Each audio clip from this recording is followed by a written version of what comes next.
Alright guys, so you're not gonna believe what I did. I made an AU that has such insane, deep lore that I had to make a whole ass video presentation summarizing it all so the average person could easily understand. It is like a super big AU now. It started out as just a silly little thing, but now it's like a whole, it has a whole, there's a lot of world building. And do you want to know what this AU is called? It sounds stupid, but I promise you the lore is, if not interesting, at the very least very, like, actually horrific and deep. We'll just start with, like, the general overview of this universe. Do you want to know how far the history of this world expands? Basically since the dawn of time. Yeah, like I said, the lore, it runs pretty deep. This universe is, like, basically based off Earth, but isn't actually Earth. It's, like, very clearly a work of fiction because its time era is really weird. It doesn't have a set time era since it has both medieval and modern elements. There's also some fantastical ones too, but they aren't anything too crazy. There's just like magic exists and also powers. Now this world could be populated by regular humans, but I don't really care about that part. What we actually care about here is the chess pieces.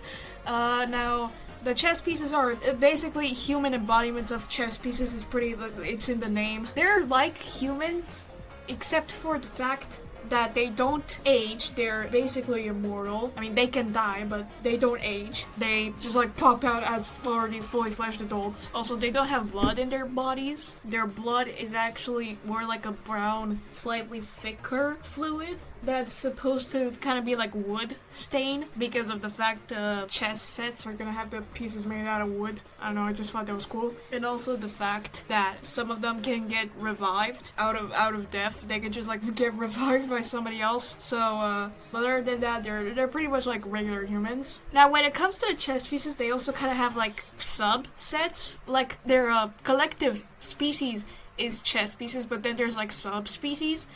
There is the king and queen and all of the other pieces. That basically this chess piece that the king and queen work pretty differently from the other chess pieces. Namely the fact that the chess pieces can die like any other regular human, but the king and queen have different ways of dying. Specifically, the only way you can kill the chess king or queen is by beheading. Most of the time. Besides that, there's also kind of a hierarchy in this world. It goes like a queen, king, knight, rook, bishop, pawn in this universe. This is the hierarchy.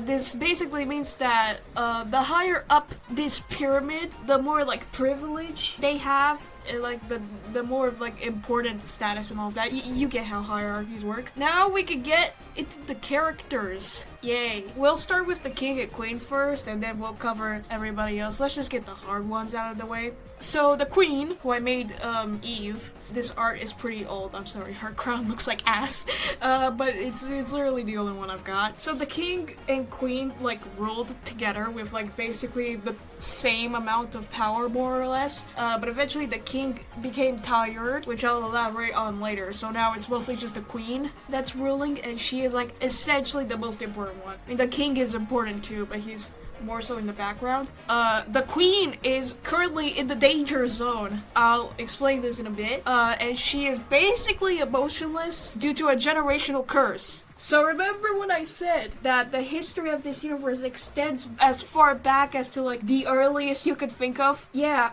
Kings and queens like this have been a thing since like basically humanity started forming communities. It's just that, you know, obviously back then they wouldn't be called kings and queens, but like they evolved into the chess king and queen that they would be today. The queens in particular, since again, as chess pieces, they don't age or anything. They're kind of immortal, but also not. They can still basically die, although it's more like a cycle of rebirth thing. Basically, what happens is that when there is a chess queen, after a certain amount of time, you know, like their bodies are like tuned in for this. After a certain amount of time, which is like pretty decently long, maybe like a couple decades, centuries. Then they hit what I like to call their due date, and then they enter the danger zone. Now basically what this means is that the queen in question has essentially served her purpose, and it's time to rebirth and have a new queen come along.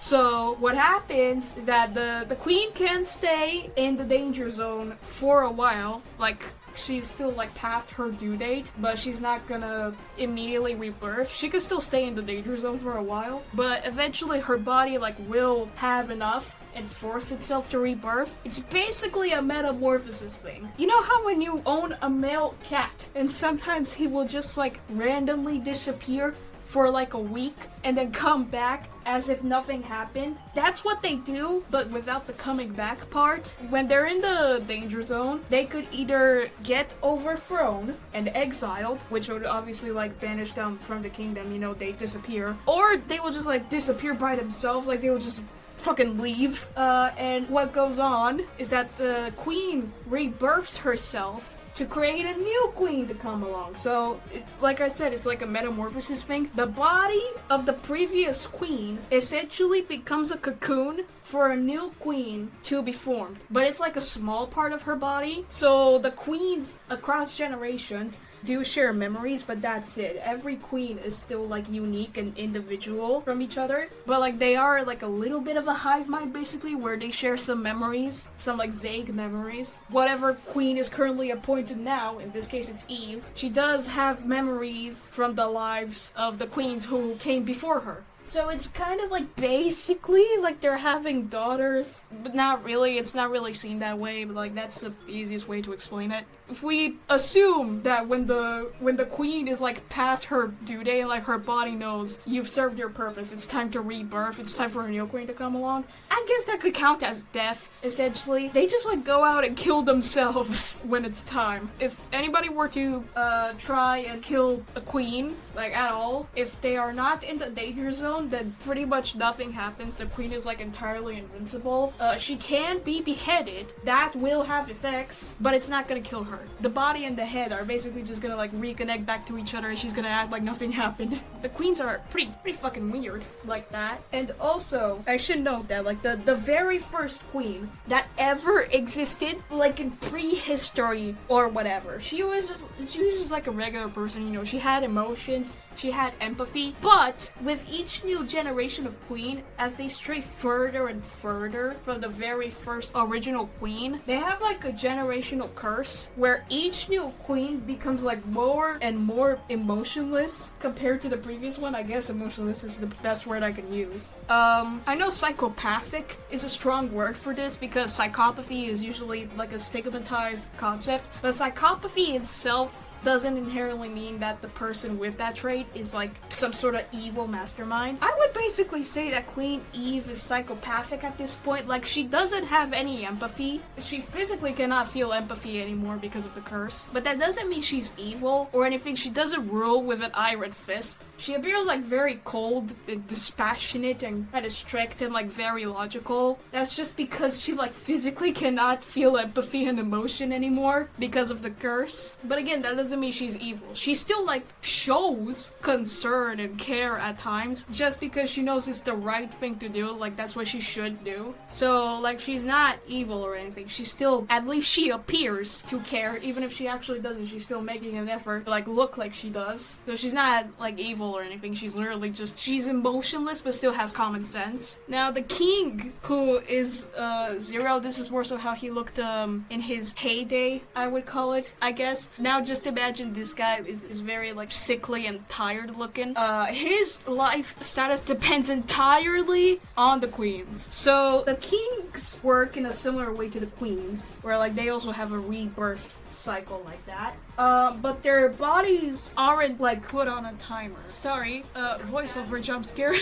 Like I said, it depends entirely on the queen. If the queen disappears / dies, then the king enters his danger zone. While the queen is still there, he's totally fine and invulnerable. But once she disappears or dies, whatever we want to call that, he enters the danger zone and can also disappear or die. But it's a little different for the kings. How they die can only be done through beheading. So they have to be killed by someone else. They can't kill themselves. Now, in this universe, beheading is mostly primarily considered a form of euthanasia for people that have gone insane. So, if the king enters the danger zone, then, like, he is able to be killed. But, like, again, he can't do it himself. He has to be executed by an executioner. And he can't be killed by any other means. It's just beheading that will do the job. Why beheading?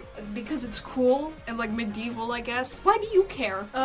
Anyway. If the king is in his danger zone for, like, too long, he's also bound to go insane. And then will just have to be beheaded either way because it's just, like, painful to watch, right? But most of the time, the kings, if they are in the danger zone, they are beheaded early before they have the chance to go insane, just to, like, spare them of going insane, right? Like, basically, if the queen dies, the king goes down with her. And then the body of the previous king also metamorphoses into the body of a new king. And, like, they're always paired, right? A new queen will come along with a new king all the time. There can't be, like, one queen for two kings, or vice versa. It's always just, like, paired, you know? They follow after each other. They're in tandem like that. Whoa, that was a lot. I promise that the king and queen are as complicated as it gets. Now we're gonna talk about everybody else here. You know, they are a little bit more simple. Their sections are gonna be way shorter. All the other chess pieces were created by the king. So, when I mentioned that the king has become tired, it is because he personally created all the other chess pieces. It's not treated as if he's their father or anything. It's not like they're related by blood, they just like all happen to have the same creator, you know? Only kings have the ability to create life like this, and like they kind of have to. Every king has to do that at some point. They have to populate their castle because of the fact that like you're not just gonna have the king and queen and nobody else helping them, right? So like they all get to that stage in their life at some point. All of the kings will eventually become tired. The more chess pieces they create, the more tired they will get, and usually they end up like chronically fatigued and bedridden because they make like around 4 other people, they just like birth 4 kids. So yeah, creating life tires them out. They do start physically stronger than the queens, but once they create life, they get very exhausted. Just to like balance it out so they aren't too OP compared to the queens. They can die by any method, but they can also get revived. This means that they don't metamorphose like the king and queen. They are much simpler to understand. They can die definitively, or they can also get revived by someone who has reviving experience, someone who knows how to do it. Anything can kill them, you know, stabbing, beheading, poisoning, burning, whatever the hell. They can die just like any other regular person can. And they were all made with a set life purpose in mind. When the king creates a piece, it wants a specific piece. For example, if he creates a bishop, he's gonna be like, I want them to have like a scholarly personality and all of that. I want them to be smart and all of that. You may have expected me to say something about religion. I did not make the bishop character religious in this AU. You're gonna see what I mean later on. But yeah, the king has like a specific thing in mind for each piece, and they cannot go off script. They have to follow their destiny, or else there will be consequences for them. Interpret this how you will. Maybe that's tragic. First up is the pawn. I'm going off of like plot significance over rank in the hierarchy. He was made to be like a soldier, I guess. He's like a fighter. He also blacksmiths as a hobby. He can create weapons. He has the lowest rank in the hierarchy. He's treated like shit. Everybody in the castle has like their own specialized chambers, and his are like the dingiest. They're like the bare minimum. He's like low-key dumb. He's a little stupid, but he becomes smarter over time. He has like more and more epiphanies and finally like actually starts to think a little bit more. He genuinely believes he's inferior to the others, but he doesn't let it get to him. Just because he's the lowest rank doesn't mean that, you know, he's worthless or anything. He doesn't let it get to him till he does. And he wants revenge. Hello, it's the 3rd day. Actually, probably like the 5th or so, because I took some days off. Anyway, then the knight, who I made Forte, is, I mean, it's in the name. He has the highest rank for the chess pieces that were made by the king. He's like from those people, he's the highest in the hierarchy. He knows how to use healing and revival magic. So when I mentioned at the very start that magic exists in this universe, this is why. It's important for the knight, because he's the only one that knows how to heal injuries and revive people from the dead using magic. He's very, very important for this. He's basically like the healer of the cast, mostly. He also kind of believes he's inferior compared to others, but in a different way. Like, him and the pawn are kind of like paralleled in that way. I'll explain it later. The rook is Ashley, and she is also a fighter like the pawn. And you may be thinking, that's kind of boring, why are there two fighter characters? Well, she is also his antithesis, in a way. And that sets up a really interesting dynamic with them, I promise. She's the kind of person that works smarter, not harder. Pawn, in comparison, is like a very, like, impulsive person, you know, just like bull rushes head first into combat. And that's why he gets his ass handed to him a lot. But the rook is like way more strategic with it, and like actually considers how to go about it. And like, honestly, she's still like kind of like, she's not as developed as the knight and pawn, because I will admit I do have favoritism for those two, but I'm working on it. The bishop is Lyle, and I know that sounds weird, but you'll see what I mean in a bit. He's a scholar. I think I can also envision him like partially acting as like the court jester of sorts as well, but I don't know. He's the most important part about him is that he's a scholar. He knows way too much and is trying not to go crazy. As a result, he's burdened by knowledge. He's not omniscient or anything, but he's pretty damn close to that, and he doesn't like it. It's really tiring him out. The reason why Lyle is the bishop and why the bishop character is not religious is because I took some creative liberties. I never really thought of the bishop chess piece as like some sort of religious character, because in Romanian the chess piece, the bishop chess piece, is actually called nebun, which means like crazy, insane person. So first of all, I have religious trauma I'm still recovering from, and I try my best to like avoid putting those topics in the things I make. Second of all, I'm just like not good at writing like religious figure characters, because like I don't understand how the church works and I'm not interested either. So I decided to, you know, add a little bit of Romania lore and go with the crazy person interpretation over the bishop, religious bishop interpretation. That's why he's like that.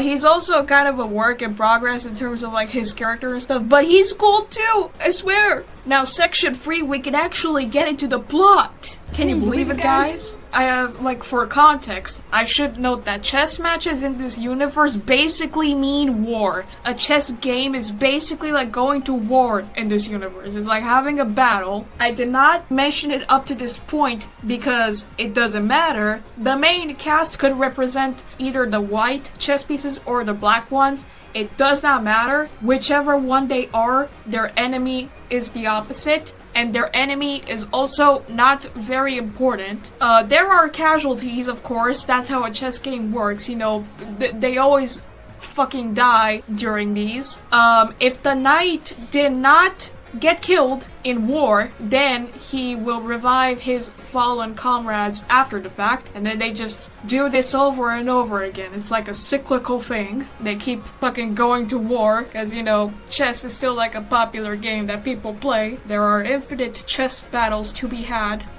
Because of the weird-ass rebirth thing, the king and queen can't be killed. It's a rule, like, both the main cast and the enemies have to respect this rule, that they cannot kill the king and queen. If the queen is in the danger zone, they are not allowed to kill her. Even when she's vulnerable, they can't do it. That's just not fair. And you know how, like, in actual chess games, the queen can be captured, but the king can't? Like, the most you get with the king is just, like, checkmate or whatever.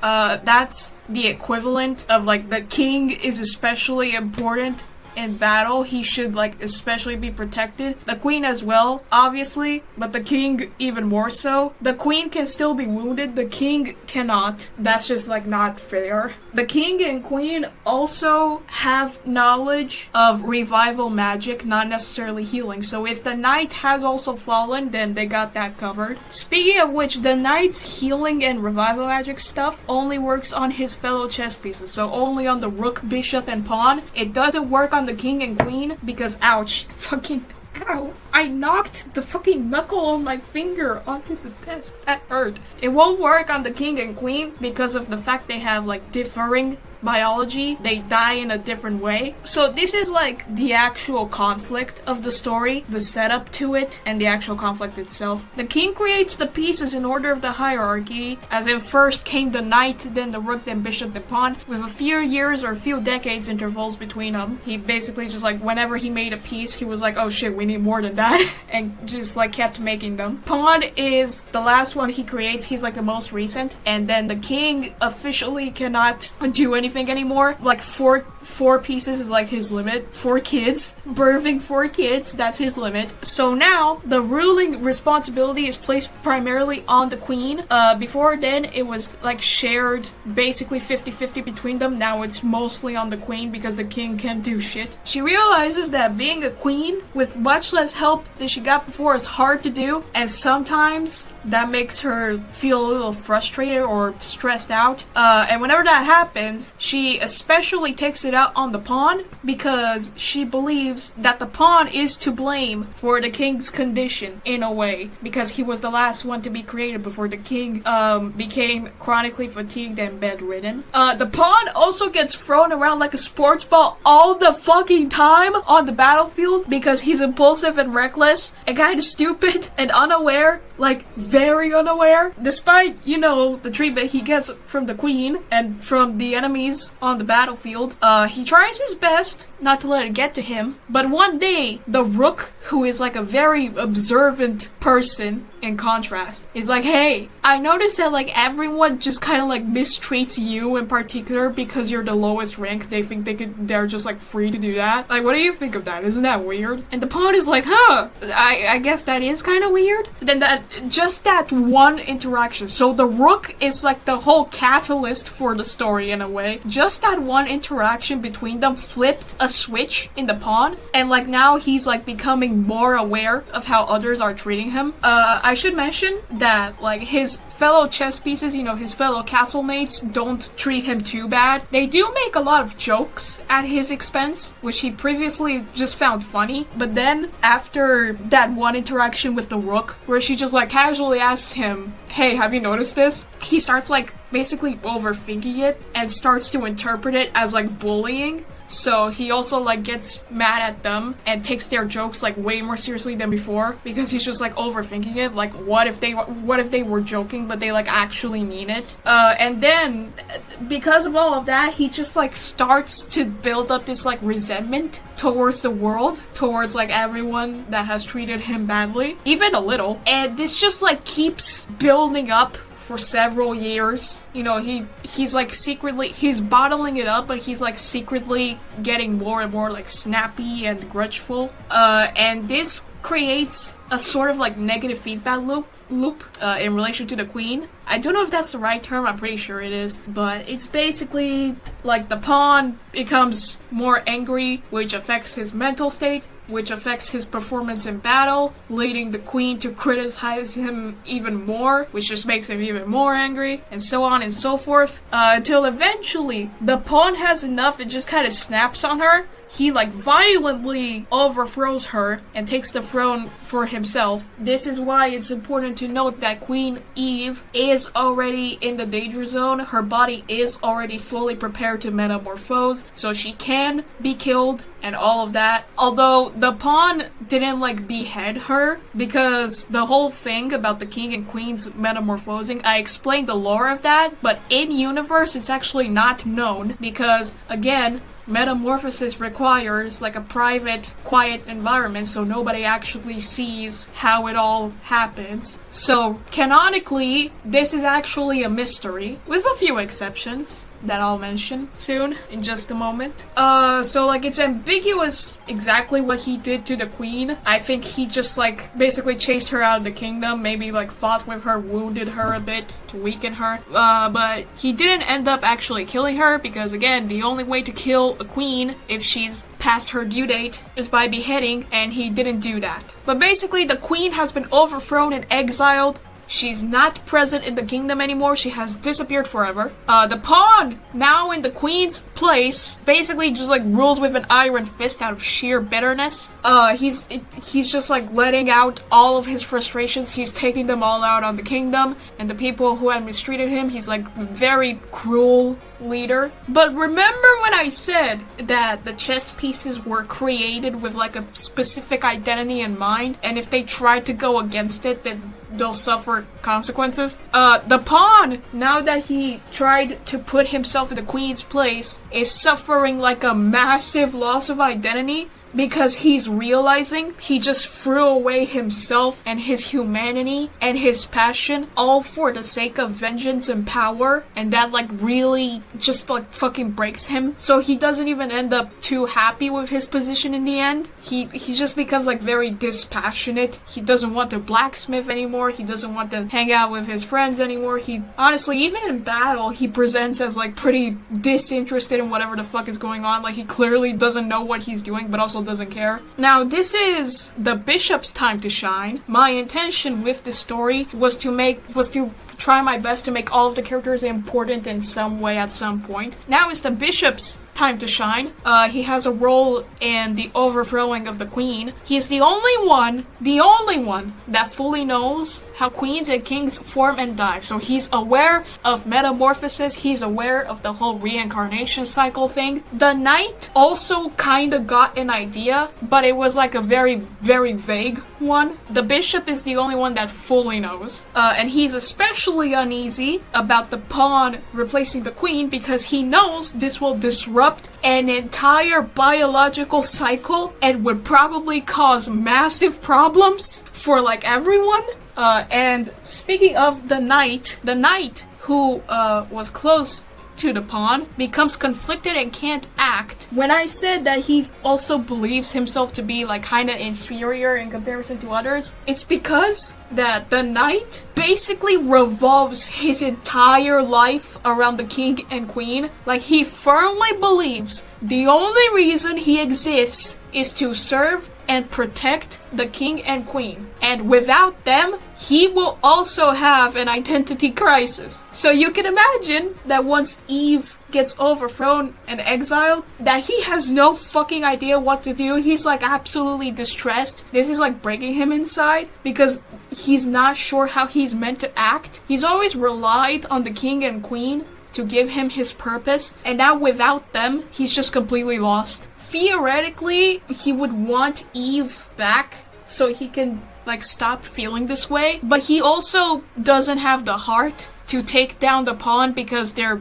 like the bestest of friends. So he's just like stuck in this state, and just like overall his mental state worsens a bunch. So just like overall, this was just a fucking terrible idea, and eventually the pawn also comes to realize this, but at that point the damage has been done and he can't really do shit to try and revert it. The kingdom has suffered, people have died by his hand, and Eve, by this point, is most likely already dead. The pawn just like realizes and just feels this like vague sense of sadness that he had the audacity to throw away who he really was just for the sake of power. But again, he can't really do much about that now. Now you may be wondering, how does it end? What is the resolution to this conflict? I have no idea!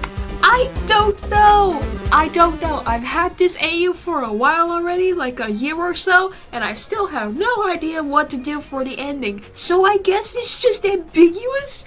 What happens? I guess from here on out, the audience decides what happened. I mean, it's a win-win situation because I don't have to think as hard, and you guys get to be creative, and we're all gonna be happy. I leave a lot of stuff ambiguous. up to audience interpretation because of that. You know, I want to involve the community, so you guys get to decide the ending of the story, because I literally have no idea, and probably some of y'all are gonna come up with something way better than I could ever hope to come up with. I did have some ideas. I had like lots of various differing ideas that just like none of them worked out, I guess. I had the idea that the pawn somehow, now that he's the new queen, he manages to like get into like way closer contact with the king and maybe kills him or something so he could disrupt his life cycle too. Maybe the enemies that I've mentioned before become more important just in the end game in some way. Or maybe something tragic happens where like everyone ends up dying. I don't know. I have no idea. So, 71 total slides already. There is like a whole third of the video left. Now we're gonna get into the more like miscellaneous stuff. This isn't necessarily as important, but you know, it's like trivia, but still like important trivia. So, this next section is gonna be about the beheading motif. Now to explain what I mean by this is in the situation that this AU and its story is somehow portrayed for like a video game or a written work.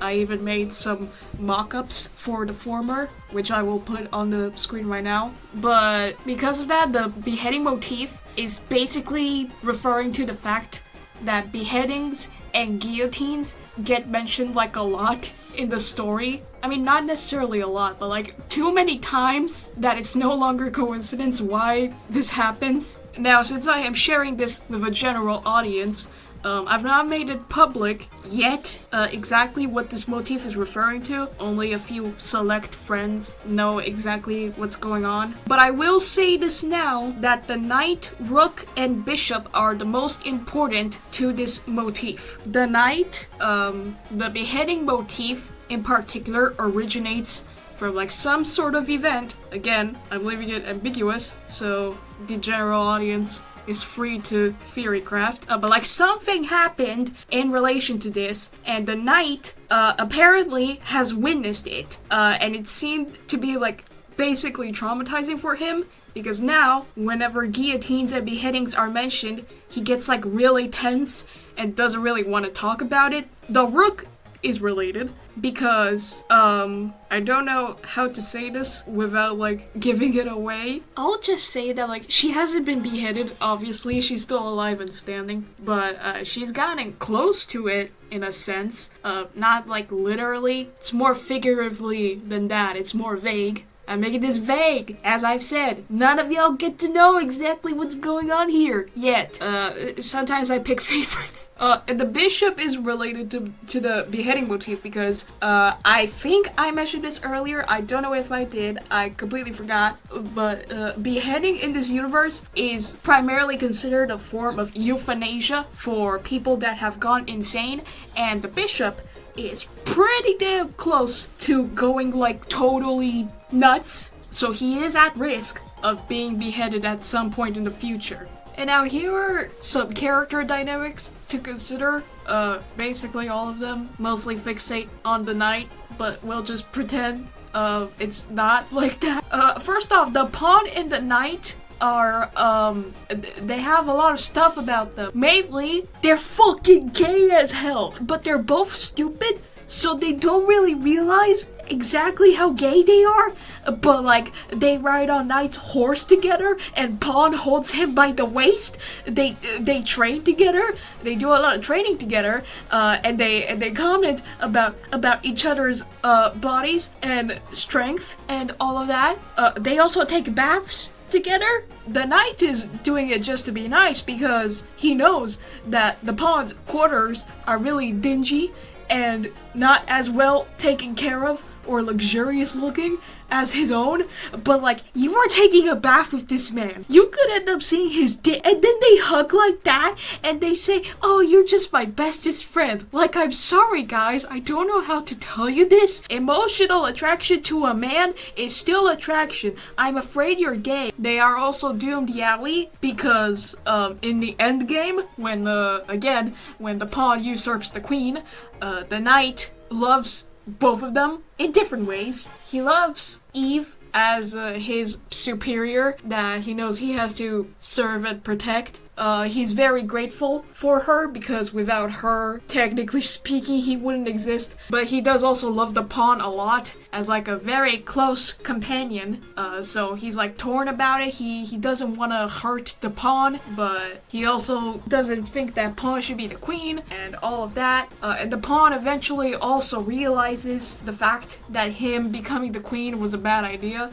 In fact, you know when I said that the pawn blacksmiths as a hobby? He was working on a sword just as a gift for the knight. The pawn overall sees himself as a giver more than a receiver. Like, he thinks that he's like so lowly and inferior that nobody will ever want to give him something and he's supposed to give stuff to them. So like, he just started working on like a sword he was gonna give to the knight for like no reason other than just to be friendly. And it was gonna have like really intricate carving and like specific metals used, so it would be durable but not too heavy to carry and all of that. He was gonna put a lot of care into it, but as he became more and more dispassionate, he also stopped working on that and any other blacksmithing projects, so that sword was never finished. Then the rook and knight again are like an important dynamic to think about because of the aforementioned motif. Again, unless there is high audience demand for me to reveal exactly what the beheading motif is about, I will not speak, but whatever it is, whatever event happened with the beheading motif that the knight saw and the rook is like, is this the right word to use? Hold on. Whatever happened with the beheading motif that the knight saw and the rook is like intrinsically connected to, it makes the knight want to avoid the rook as much as possible because she reminds him of like what happened that day. The only time the knight is like fully comfortable talking to her is when he's drunk, which is kind of sad. The rook and knight are drinking buddies, but he cannot bring himself to talk to her while he's sober. I should also mention now, just as a fun fact, that the knight actually has a dad bod. I don't know if you've noticed, because first of all, he eats a bunch. Like, he's invited to the royal feasts with the king and queen, so he gets to eat pretty luxuriously. And also, after every victorious battle, he goes out to drink to celebrate. So, you know, he's kind of developed a bit of a gut like that. The knight is a drinker! Let's go, alcoholism! Okay, and now the bishop and knight, they have beef. It's not for any particular reason. The bishop is just a hard person to get along with because he does come off as annoying to a lot of people. Not that he necessarily tries to be sometimes, but he does come across to other people as very bothersome like that. So the knight isn't very fond of him, but at the same time, the knight still cares a lot about the bishop because, again, I mentioned that the bishop is at risk of being beheaded eventually because he's like very, very close to going completely mad and he may have to be put under that euthanasia guillotine eventually. And considering the fact that whatever the knight witnessed that day, like basically horribly traumatized him, he doesn't want the bishop to be beheaded because that would just like traumatize him even further because he would like definitely be called to the execution again. Oh, not again, that's spoilers. Oopsies. Yeah, basically the knight dislikes the bishop but doesn't hate him. He doesn't want him to suffer or anything like that. He tries his best otherwise to keep the bishop within reason and try to prevent his insanity. Some other dynamics that aren't as important is, again, the rook and pawn, who I think are each other's antithesis. They are both fighters, but are contrasted, because the pawn is more reckless, impulsive, and aggressive. He just, like, bull rushes into battle and uses brute force, while the rook is more strategic with it. She's, like, observant of her enemy, and like finds patterns and works around them and all of that. And nowadays, with the pawn being the new queen, the rook does have a sense of guilt within her character. She does feel very guilty that she basically indirectly caused this to happen, because again, the reason the pawn started like hating everyone in the first place is because the rook just like casually brought to his attention the fact that he seems to be getting mistreated. So now she feels like she shouldn't have brought that up, and if she didn't, then everything would be fine now. Also, the pawn and bishop have beef too.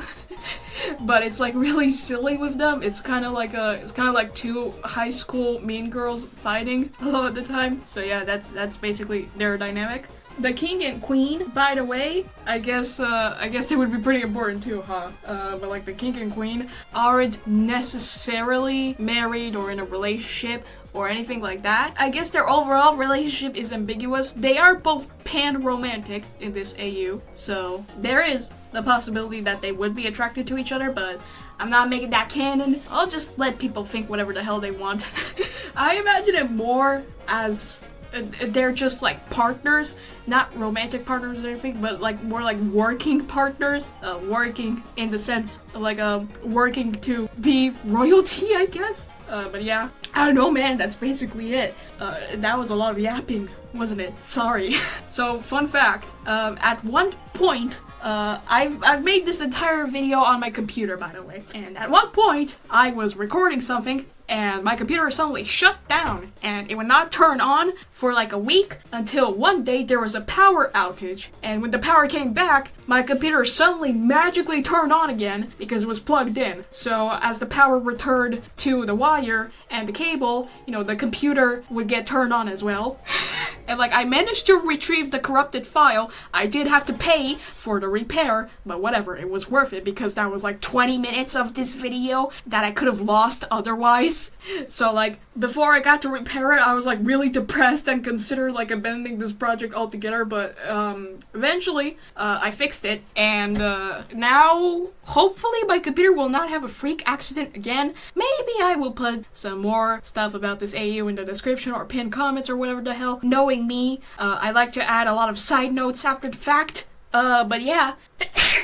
Excuse me. Let me know if you like this, I guess. I don't know how to end this video. Bye.